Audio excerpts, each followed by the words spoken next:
श्री विष्णु भगवान की जय। आज हम सुनेंगे कार्तिक मास का दूसरा अध्याय की कथा। श्री कृष्ण भगवान बोले कि हे प्रिय, जब गुणवती ने राक्षस द्वारा अपने पिता और पति का दुखित समाचार सुना तो रुदन करने लगे, हे स्वामी, हे पिता, आप मुझे छोड़कर कहाँ चले गए और मैं आपके बिना क्या करूं? मेरे भोजन वस्त्र का प्रबंध कौन करेगा और मैं किसकी शरण लूं? और मैं विधवा हो गई हूँ, हे विधाता, मेरे ऊपर कोप हुआ है, मैं कैसे जीऊंगी? तो श्री कृष्ण भगवान बोले, हे कुकरी, समान के विलाप करती हुई हवा से हिलते हुए केले के पत्ते की तरह कांपती हुई पृथ्वी पर गिर पड़ी। थोड़ी देर बाद फिर सावधान होने के विलाप करने लगी और शोक समुद्र में डूब गई। उस गुणवती ने घर की सभी वस्तुएं बेचकर यथाविधि विधान से अपने पति की पारलौकिक क्रियाकर्म की और उसी नगरी में विष्णु भगवान की भक्ति में तत्पर होकर इंद्रियों को वश में कर लिया और फिर सभी शांति पूर्वक से रहने लगे। फिर उसने जन्म मरण तक एकादशी की व्रत किए। हे प्रिय, कार्तिक मास की एकादशी मुझे अत्यंत ही प्यारी है।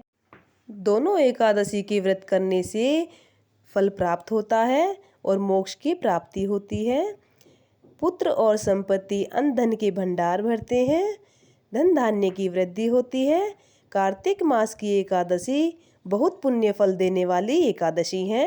कार्तिक की तुलना में राशि पर सूर्य निकलने पर महापापी जो भी प्रातःकाल स्नान करते हैं वे मुक्ति को प्राप्त करते हैं, और जो मनुष्य स्नान, जागरण, दीपदान और तुलसी का पालन पोषण करते हैं वे अवश्य ही स्वर्ग के अधिकारी बनते हैं। और विष्णु भगवान के मंदिर में झाड़ना, पोंछना, सतिया काटना आदि, विष्णु की पूजा पाठ करना और मंदिरों में भजन कीर्तन करना, ऐसे शुभ कार्य करने से अवश्य ही मनुष्य मोक्ष को प्राप्ति करता है और वैकुंठ में चला जाता है। इस प्रकार से गुणवती हर एक वर्ष कार्तिक व्रत और स्नान और विष्णु भगवान की पूजा पाठ नित्य ही करती थी और एक समय वृद्धावस्था के कारण दुर्बल होने से रोग और ज्वर से पीड़ित हो गई, परंतु उसने ब्रह्म मुहूर्त का गंगा स्नान नहीं छोड़ा। जो ही पानी में उतरी जाड़े के मारे कांपने लगी। उसी समय गुणवती ने आकाश से आते हुए विमान पर जो देखा तो शंख, चक्र, गदा, पद्म आदि आयुधों के लिए हुए विष्णु भगवान के रूप धारण करने वाले पार्षद गरुड़ की ध्वजा वाले अप्सराओं से युक्त ऐसे विमान में बिठाकर वैकुंठ को ले गए। प्रदीपत अग्नि के समान कीर्ति वाली गुणवती विमान में बैठी हुई कार्तिक व्रत के प्रभाव से मेरे पास आ गई और सभी ब्रह्मादि देवताओं की प्रार्थना से मैं पृथ्वी पर आया। तब वे गण भी मेरे साथ आ गए। हे ब्राह्मणी, और ये सभी जीव मेरे गण हैं और तुम्हारे पिता देव शर्मा भी इस जन्म में सवाजित हो गए। तुम्हारे पति चंद्र शर्मा इस जन्म में अंकुर हैं और हे देवी, तुम वही गुणवती हो जो कार्तिक के स्नान के प्रभाव से मेरे लिए अत्यंत प्रिय हो।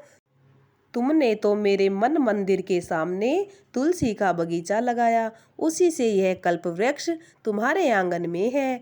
कार्तिक में जो पहले तुमने दीपदान किए हैं उसी फल से तुम्हारी सुंदर देही है और घर में लक्ष्मी देवी का निवास है, जो संपूर्ण व्रत और पति स्वरूप भगवान को अर्पण किए हैं और इसीलिए तुम मेरी पत्नी बनी हो। तुमने जन्म मृत्यु तक जो कार्तिक के व्रत उपवास किए हैं इससे तुम्हारा वियोग मुझसे कदापि नहीं होता है। इसी तरह से जो भी मनुष्य कार्तिक मास में ब्रह्म मुहूर्त में स्नान करता है और व्रत करता है वह मेरे बहुत प्रिय होते हैं। इस तरह से वह मोक्ष को प्राप्त जरूर करते हैं। और सूत जी बोले, सत्यभामा जी अपने पूर्व जन्म का सब हाल जानकर बड़ी प्रसन्न हो गई। इस प्रकार से कार्तिक मास का महात्म्य दूसरा अध्याय संपन्न होता है। उम्मीद है ये वीडियो आपको पसंद आई होगी। वीडियो को लाइक करें, सब्सक्राइब करें, शेयर करें।